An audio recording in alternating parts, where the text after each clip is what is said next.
authentically. So this time we're having Mr. Austin, and he'll be joining us live from the US, Florida. Okay, thank you everyone for joining us, for always joining us. I'm going to send you the link right away, and then we're going to begin right away. Okay.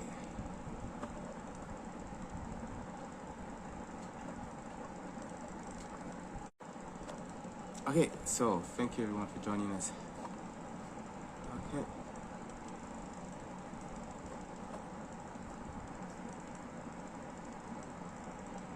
So we're having Mr. Austin, and then we'll be joining us in a few minutes, and he will be speaking on succeeding in unsuccessful times. Briefly asking him questions about how he began the African Leaders Council. So, okay, so you'll be joining us, and then we're going to begin right away. Thank you everyone for joining us. Thank you so much. Thank you so much. Okay, so Austin is joining us very soon, and then we will begin right away. Okay. Okay, so Mr. Austin is actually the founder and president of the African Leaders Council. What they do is this: they're responsible for helping African immigrants. Okay, so we're waiting for Mr. Austin to join us, and then we're going to begin. Okay, thank you, Mr. Austin, for joining us. Okay, very good. Accept. So much, sir, for joining.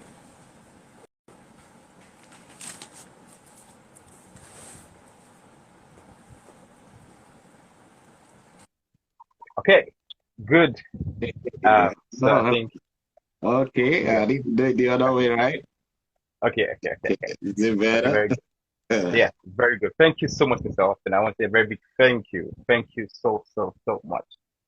It's a great privilege to have you here, and especially with the fact that you're from Nigeria as well. So thank you so much. I'm very grateful.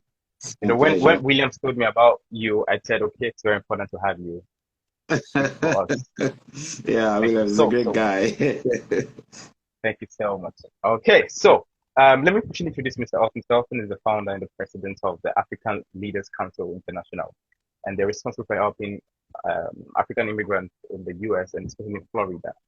And you'll be speaking to us on succeeding on successful times. We'll briefly talk about it, and we're going to go straight up into the questions. So the section will be lasting for 30 minutes, and after that, we're going to ask you questions within that. Okay, Yeah. Thank you so much, sir. absolutely. Yeah, good evening over there. Yeah, so Yeah.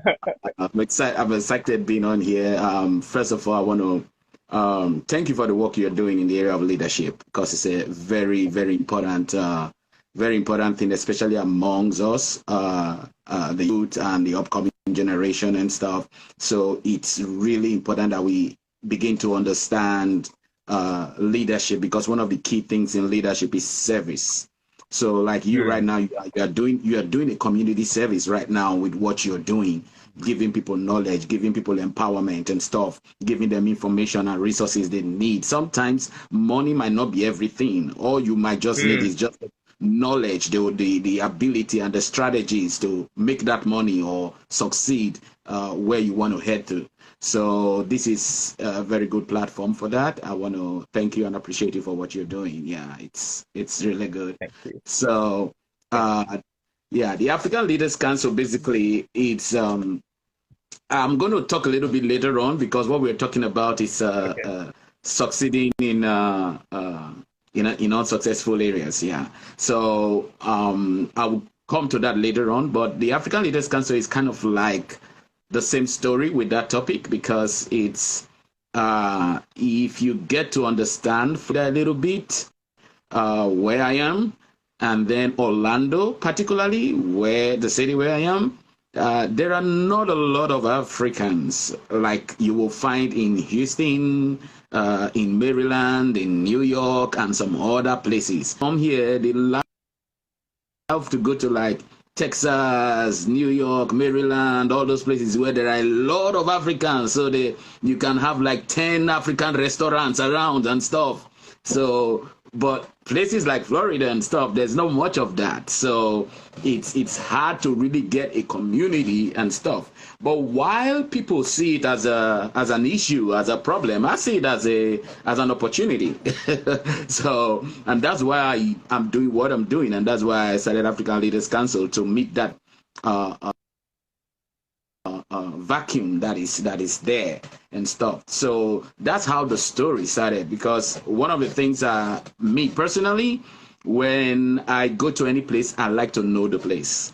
So I like to know what's happening around and stuff. So when I first came to the US, one of the things I was doing was I was an avid learner of the system. So the first thing I wanted to learn is, how does things operate in this country? This is not where I'm coming from. Over here, there is a credit system. We don't have credit system.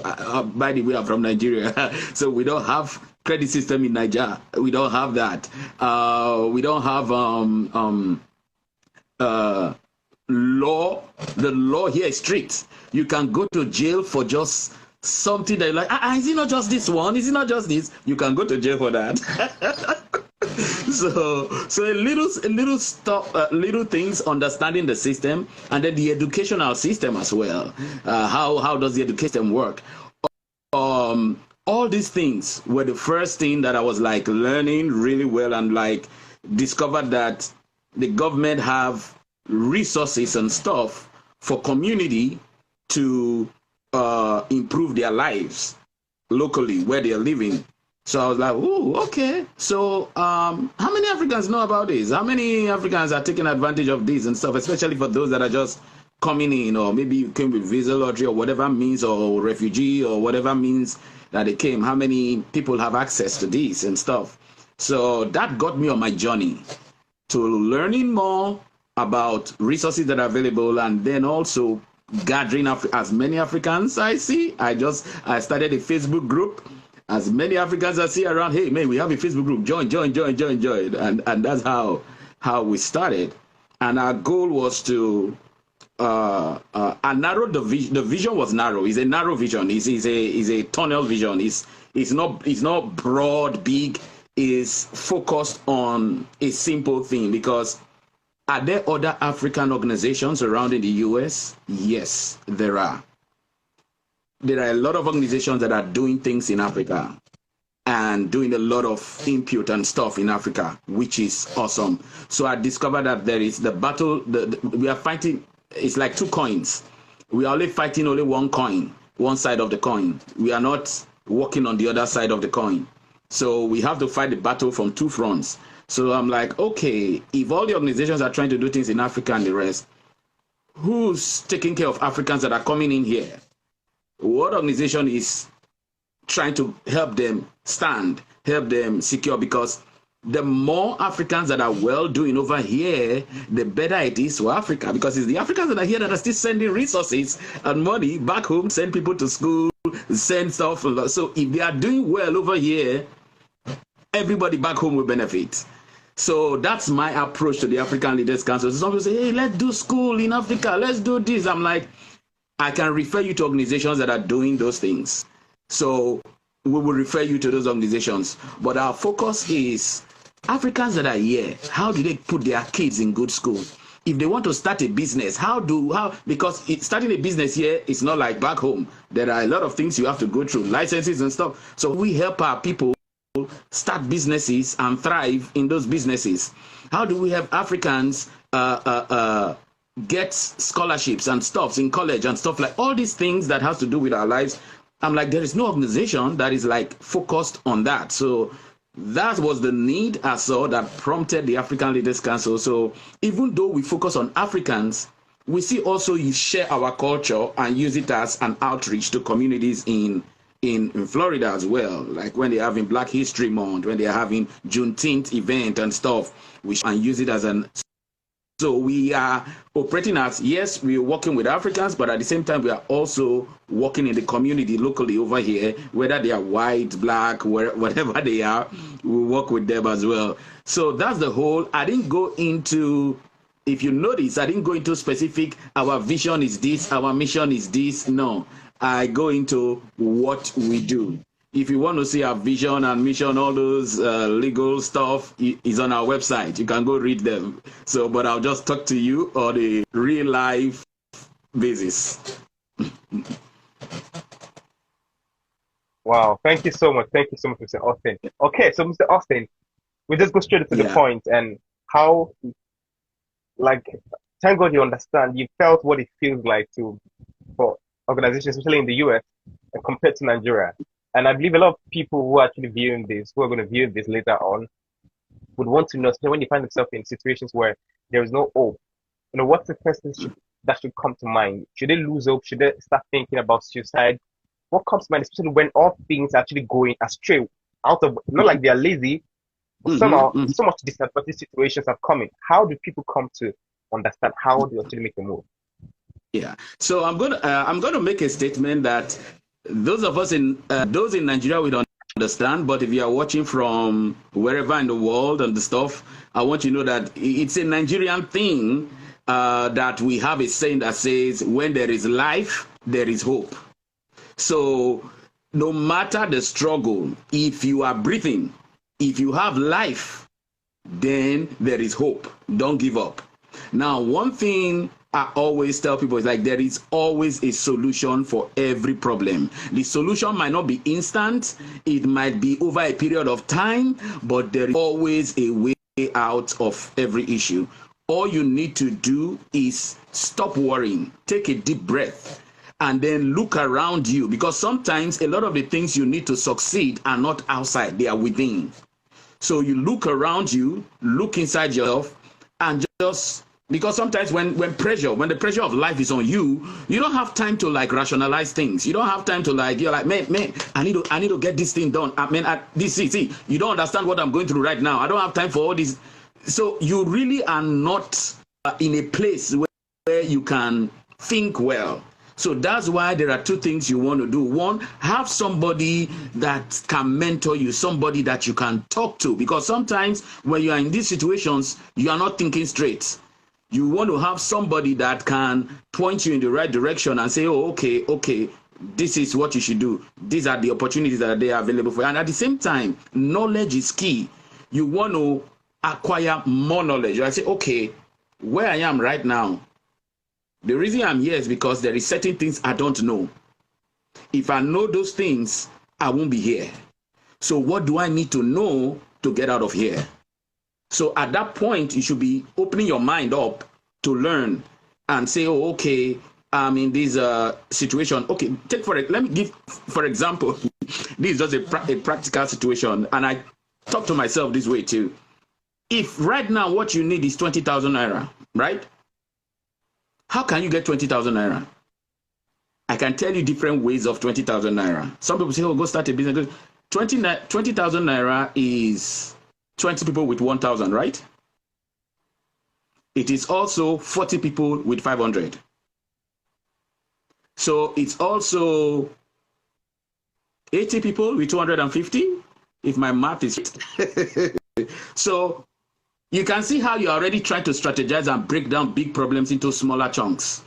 And then see, okay, I can deal with this small one, even get people to help you deal with some other small ones. If you get a friend or somebody, hey, please, can you just help me get 5 people? This is the project I'm trying to do and stuff.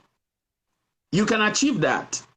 But what's important is that when you are so engulfed by the problem itself, you are not able to come out and think and say, what are the strategies I can use to solve this problem?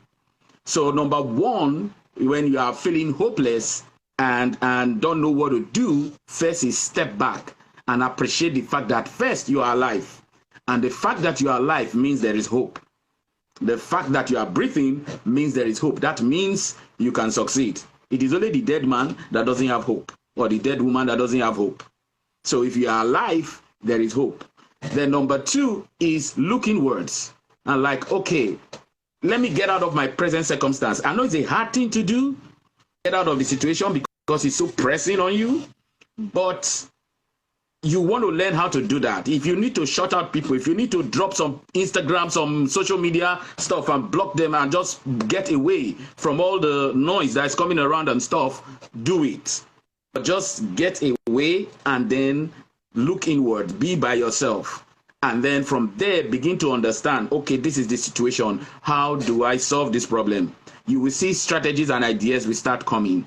And then when they start coming, because when your mind is so busy, ideas and strategy will not come. You won't have space for it because you are concerned about your present situation.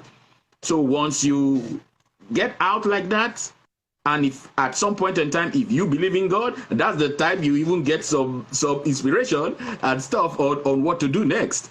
So that's what you want to do. Get yourself out, and then from there, you will find an idea. You will find a strategy that will take you out of the situation. And then once you find the strategy, be careful who you tell it to. Don't tell it to people that will just kill it, and then you go back to square one. Tell it to people you know who have done that, who are succeeded, who are interested in your well-being and interested in your success. And then build from there.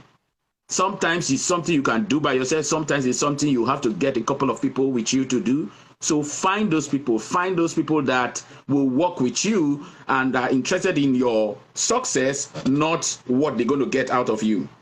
So that's the approach I advise that you take when you are, because I've been in several situations where I'm like, oh my goodness, what do I do? So at that point, I have been through so many times that one thing I've never done is ever lose hope. I just know, even when stuff comes, funny enough is that I start laughing because I'm like, okay, yes, I know things is tough, but because I know the end of it, I'm able to laugh because I'm like, hey, yeah, it's not funny right now. What I'm going through is not funny, but I'm laughing through it because I know at some point it'll be over and then I will I'll be out of it and I'll be moving again. So once you have that kind of attitude and not just, it's not, when I tell people it's not positive thinking, it's an attitude, it's a realization, because if you have gone through something in your past before, and you succeeded and you came out of it, that thing that you passed through should give you the confidence and give you that assurity that, hey, this next one, I'm coming out too. So that's the kind of confidence it builds when you go through a lot of stuff. And each stuff you go through in life gives you more confidence. And when stuff comes at you, you then begin to laugh. You're like, okay, yeah, you've given me a tough blow, but guess what? I'm going to bounce back, and I'm going to stand, and I'm going to win this fight. So that's the attitude you want to have, rather than just throwing the towels down and losing all hope. Wow, thank you so much, Mr. Austin. Thank you so much. So, our last question is this: I know a lot of people going through this. And, sometimes we hear things that, keep at something. So when you start something, keep at it. So a lot of people keep at things that they love to do, but somehow they don't see results. They don't see instant results. Let me say, they keep trying something they love doing, but they're not seeing results at the level at which they want to see it. Now, at that moment, people actually having two thoughts. Is it what I'm meant to really doing? Or is it that I'm not supposed to do it at this point in time? So when people get into those states, what should they be thinking about? When you're trying something that you love to do and it's becoming tough time for you, even doing what you love to do, what should they do in moments like that, situations like that? Yeah, I feel if you are doing something you love to do and at some point it gets tough, I feel that's the point where you get to a point of like burnout. You're like doing so many things yourself, trying to push the vision forward, trying to push the goal forward, trying to do stuff. I would say one thing you want to do is be able to delegate and rely on people. If you can't find people you can rely or delegate to, then mentor and train people you can delegate things to. Because sometimes you get into a vision, or it's like business. Some say, oh, I want to do business, and then they get into business. Or somebody say, oh, I'm a good cook, I love to cook, I want to open a restaurant. And they're like, oh, yeah, that would be nice. You cook a lot. You cook pretty good. And then they open a restaurant. And then they open a restaurant. They don't realize that, hey, restaurant, you have to balance your book. You have to do advertisement. You have to buy raw materials. You have to prep stuff. Doesn't have to do with the cooking itself. It's not like you're at home, you just get the ingredients from market and then you just go and cook. You have to take care of customers, get plates, make sure they are okay, make sure everything, make sure the place is clean, is tidy, doing advertisement, doing all those things. You're like, my goal was just to open a restaurant and cook. I wasn't thinking of all this stuff. So, but if you take time out to say, okay, what I am good at is this. I don't have to be a master in the others, but at least I need to know a little bit of it, how it works. Then get people, get volunteers, if you can't find people that are expert, train them, mentor people, get people, find internship. Internship is a good way to get extra hands for whatever you're doing. Find college people and so to do internship. If you give them a stipend, that's cool. That'll be generous. Just use those hands and train. At the same time, while you are helping your own vision, you are also helping them too by giving them opportunity to get experience on certain things. So you want to explore when you try to move the needle to the next level and stuff. One other good thing is information. Go for conference, go for leadership summit, go for things like what you're doing right now here. Go to places like that will give you that nudge, that inspiration that you need to get to the next level. Because sometimes when you are doing stuff, when you are building an organization or a business and stuff, and you get to that burnout level, it's like you are always giving. If you are not getting, you will dry up at some point. So you need to have your time where you get out and then refill and then go back again so that you have time. That's why people call it retreats. They call it different names. Vacation. You just go and just relax and then come back again, because it's like there are a lot of things in life that give us that example. You know, when I used to do agriculture in secondary school, there used to be what we call what is that type of farming now? Fallow. You remember fallow farming?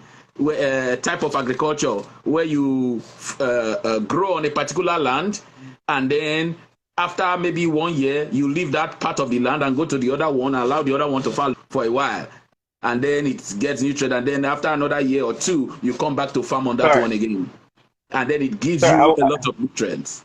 So that's how it is. Okay, can you hear me? Yeah, I can hear you. Yeah, so sorry. I wanted to honor my mentor, my mom. She's here. She's Story Before Glory. So I was saying hi. Hi, Mom.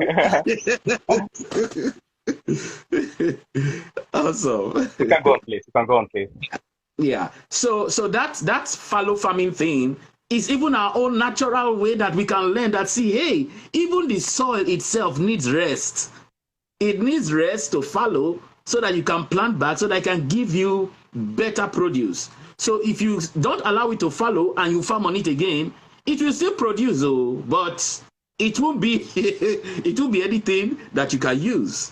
So I would say understand that process where when you are getting to a place of burnout, you need to withdraw. You need to go somewhere and refill and then come back, because that's where you find inspiration and ideas to move your organization, your business, whatever you are doing to the next level. Because if you just keep on doing the work, no time to strategize, no time to observe and analyze your business and say, okay, this is where I am. Okay, I've reached 50,000 or 100,000. It seems I'm not going beyond that 100,000. What is happening? What do I need to tweak? What do I need to change? You need time to go out and analyze that. And then like, oh, okay, you know what? I'm going to change this. I'm going to do this. I'm going to bring this person in. I'm going to bring this thing in. And then let me see if it goes beyond 100. If it goes beyond, give yourself a time frame. If it goes above 100,000, you're like, okay, yes, the changes are made. The things are doing are beginning to take effect, and I'm improving. But if it's not, you can say, okay, let me tweak this. Let me stop that one and start this. So it's a constant process. Just like they say, life is a process of learning. It's a journey of learning. Every day you are learning a new thing and how to do it. It's like this guy, what's his name? Thomas Edison, right? That created a light bulb after trying how many times? And then he finally got, was it 900 or 999 or times? And then the last time he got it, people were interviewing him and like say, hey man, dude, hey, what's up? Why? How did you keep on doing this thing? Where you? Some people say you are insane, you are crazy, you just keep doing the same thing, the same thing. And he said, hey, I actually wasn't doing the same thing because each time of those period he was doing it differently. So he wasn't doing the same thing. He was doing it differently. So he told them, he said, hey, see, all I learned was how not to do it 999 times. So now he can write a book on that. If you do it this way, it will fail. You do it this way, these are 999 ways that creating a light bulb will fail. He can write a book on that. And then he'll now show you this is the one way that it will work. So his explanation, you could see the way he was looking at it, not the way people were looking at it. So that's something you also want to do in your journey of success, in your journey of going to whatever your vision or your dream is. You want to be very strategic, put things down on paper, and work with what you have. Yeah. Wow, thank you so much, Mr. Austin. Thank you. That was really good. That was really, really good. So we're going to have two more questions before we let you go. And the question is this. What attitude should people develop, especially when they find themselves? What attitude, what virtues, and what values should people develop, especially at desperate times and unsuccessful times? Let me explain. So we find ourselves in places where we're suffering. Things are not working like we should. We should find a way to do so. Should it be an idea of doing things the right way, or should it be an idea of do whatever it will cost you to get it done, or should there be a right way in doing things? Yeah. Oh, absolutely, absolutely. If you cut short, if you take shortcuts, you'll be cut short. So it's you want to make sure you do things the very right way, because guess what? If you want to build a house and you use substandard materials to do your foundation, and you use it to build the lintel and do the pillars and the stuff, guess what will happen when the storm comes, or after a while the house collapse and stuff? You've lost everything. Now you just got, God save you if you don't lose lives too. So you want to make sure what you are doing is solid from the start. Once solid from the start, you can be rest assured that it will last. It will stand this. It will stand it will stay in the sands of time, because it could just be blown away by the wind. So you want something that would last. Over here in Florida, we had a hurricane recently and stuff. So buildings that didn't have solid foundation and stuff were like, and that had substandard materials, were like blown away. Over here, there are buildings that they call hurricane-proof buildings. That is, they put the right materials, the right pillar, even the glass. That is what it's called, hurricane glass. So even if storm comes and it hits the glass, and it won't break. You'll just be there and stuff. So if you build your house well, if you build your organization well, the right way, you will save yourself a lot of the storms and a lot of the calamities and stuff that comes with business or what you're doing and stuff, because you did it the right way. And then sometimes you might not know how to do it the right way. So always seek knowledge. Always seek knowledge. And if you're at a point where you don't know what to do, especially about the business and the rest, I would say start getting new friends. If the friends and the connections and the network you have can't improve you to the next level, get new ones. And when you get new ones, make sure they are people that have done what you are trying to do. So from there, you can learn. You can say, oh, okay, this is how they did it. And then they will tell you their mistakes. They're like, man, I tried this thing, man. This thing cost me so million naira and stuff like that. You're like, oh, okay, I'm not going to do that. So you have people you can learn from. So that would be the approach to take. Thank you so much, Mr. Austin. So I will come back to our last question. And thank you very much to my mom, who's she's still staying online. I'm really surprised she's still staying online. She had a lot of things she had to do, but she's still staying. Oh, thank you so much, Bobby. Yeah. Okay, so the last question is this. Before we let our speakers go, and you're a Nigerian and you're in the US doing something very powerful, even for Africans, even the whites over there.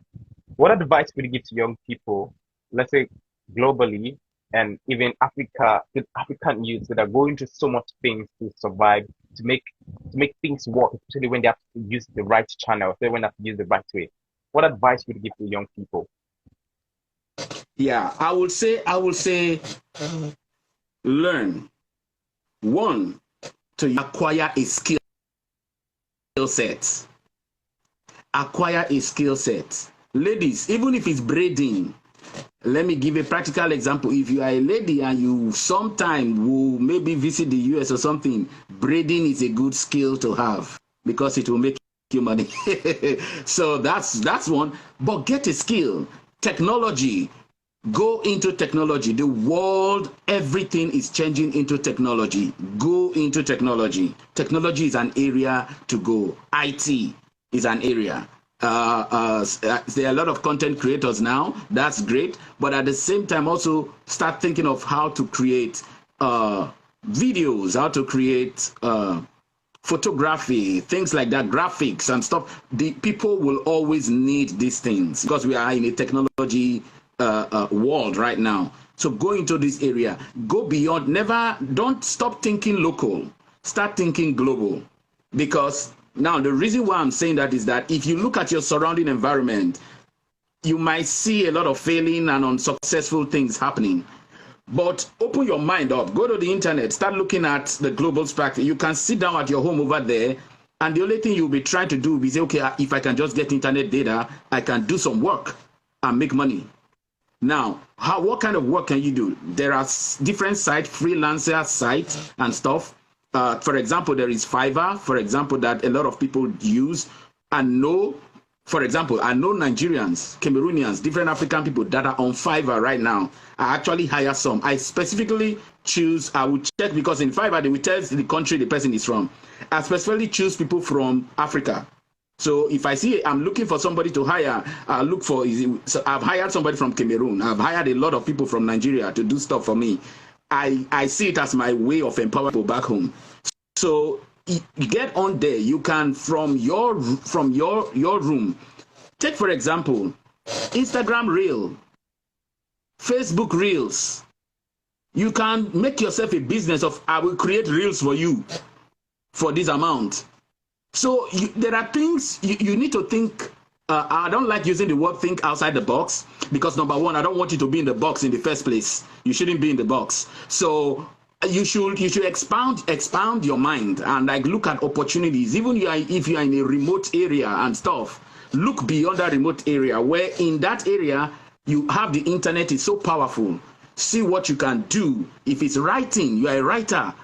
There are people don't like to write anymore. So if you are a writer and you love writing, people will hire you to write for them. so all these things expand your mind. You can succeed from wherever you are in a place where things are not so successful. You can just only open up your mind and look out there and see things you can do that will generate revenue for you to succeed. Thank you so much, Mr. Austin. We're very grateful. Thank you so much. Okay, so we've come to the end of the section. I want to say thank you to Mr. Austin. Thank you so much. It was a short section, but at the same time, I think I wrote about 2 pages. Thank you so much. Goodness. I'm really grateful. Thank you so much. I'm really grateful. And I also want to say thank you to my mommy and to my mentor, who stayed here too. Bob. Appreciate you. Thank you so much. And she said someone paid $300 for braids. Wow, that's a lot of money. Yes. Wow. Absolutely. Wow. So please, so for those who are going to listen to this, we're going to post it on YouTube and all the channels as well, so you can always watch it. Thank you so much, Mr. Austin. Okay, nice meeting yourself.